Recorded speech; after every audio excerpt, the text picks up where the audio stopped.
They thought the battle was the worst of it. They were wrong. For a Roman soldier, survival on the battlefield was only the beginning.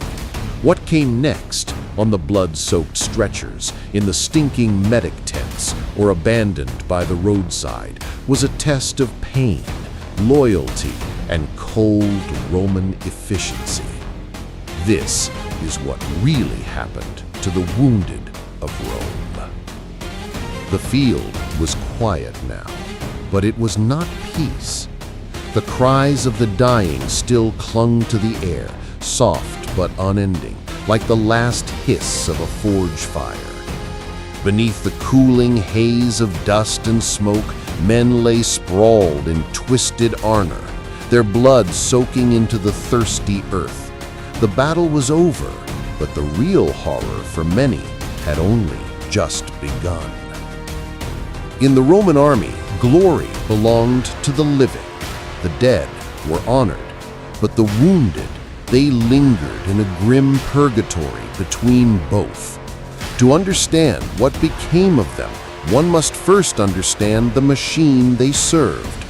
Rome's legions were not just an army, they were an industrial engine of war.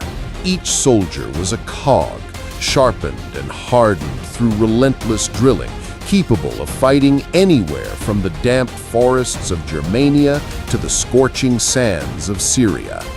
They marched with precision, built fortifications overnight, and could crush an enemy line with terrifying efficiency. But behind this perfection was a truth often overlooked.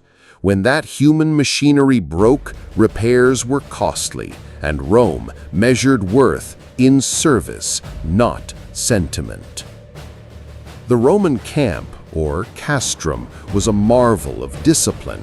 It had everything a marching army needed: blacksmiths to mend armor, cooks to feed the hungry, engineers to build siege engines, and yes, medici, Roman medics. But these were not modern doctors. They were trained more for amputation and wound cleaning than for saving lives at all costs. Medicine in Rome was a blend of discipline and desperation, and battlefield treatment could be as brutal as the battle itself. Here we meet Lucius Varro, a veteran centurion of Legio XII Fulminata. He had fought for 15 years, survived 3 major campaigns, and carried the scars of each one. To Lucius, wounds were not just a possibility, they were inevitable. In his mind, the true test of a soldier was not whether he could fight, but whether he could endure what came after. The Battle of Tigranocerta, 69 BCE. A collision between the might of Rome and the forces of King Tigranes of Armenia. The Armenians numbered in the tens of thousands, bolstered by cavalry and fierce eastern archers. The Romans, outnumbered but relentless, dug in, shields overlapping, pila flying in deadly arcs. The clash was thunderous. Shields splintered, spears punched through armor, stones from slings cracked helmets like eggshells. Lucius Varro led his men through a wall of arrows, his shield a battered slab of wood and iron, until the inevitable happened. An enemy spear found the gap under his arm. He staggered, gasping. The pain was molten, flooding his chest. Around him, the battle roared on, indifferent to his wound. His brothers in arms did not stop. They could not stop. In the Roman war machine, hesitation meant death for all. Dragged back to the rear lines, Lucius found himself among the vulnerati, the wounded. Here, reality struck hard. Roman medics carried crude scalpels, saws, and heated irons. They worked quickly, not gently. The first priority was triage, deciding who was worth saving. Those too gravely injured, those whose wounds would slow the march, often received only comfort or a swift end. Treatment was a gamble. Soldiers were held down by comrades, while wounds were probed with iron instruments to pull out arrowheads or splinters of bone. Boiling water or wine was poured directly into gashes to clean them, searing pain eclipsing everything. If infection set in, and it often did, amputation was the only option. The cries from the medic tents were almost as chilling as the battle itself. Limbs hacked away without anesthesia, hot metal pressed to stumps to cauterize bleeding vessels. And the worst? Watching fellow soldiers beg for help that could not come as flies gathered around wounds already turning black. But there was something even darker. Rome's relentless marching pace meant that soldiers who could not walk were left behind, sometimes with a few coins, sometimes with a dagger to ease their suffering. The legion could not be slowed for the sake of mercy.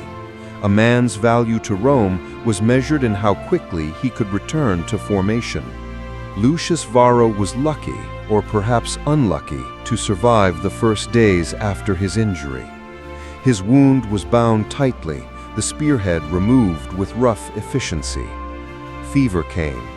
He drifted in and out of consciousness as the army moved on, and when he awoke in the camp days later, he was faced with the grim truth that his arm would never move the same way again. For many, a wound in battle was not just an injury, it was a sentence. If a soldier recovered enough to fight again, he returned to the ranks, carrying his scar like a badge of honor. But for those like Lucius, who could no longer lift a shield, the options were few. Some were assigned to non-combat roles, guard duty, cooking, repairing weapons. Others were discharged with a small pension, sent back to their villages or the crowded streets of Rome to fend for themselves. Rome celebrated its victories in grand triumphs, parading spoils and generals through marble streets. But no parade was held for the wounded men who limped home in silence. Many became beggars, their empty sleeves or missing legs a reminder to the public of war's hidden cost. Some turned to crime. Others drank themselves into oblivion. Lucius returned to his family farm in Latium, a man altered in both body and spirit.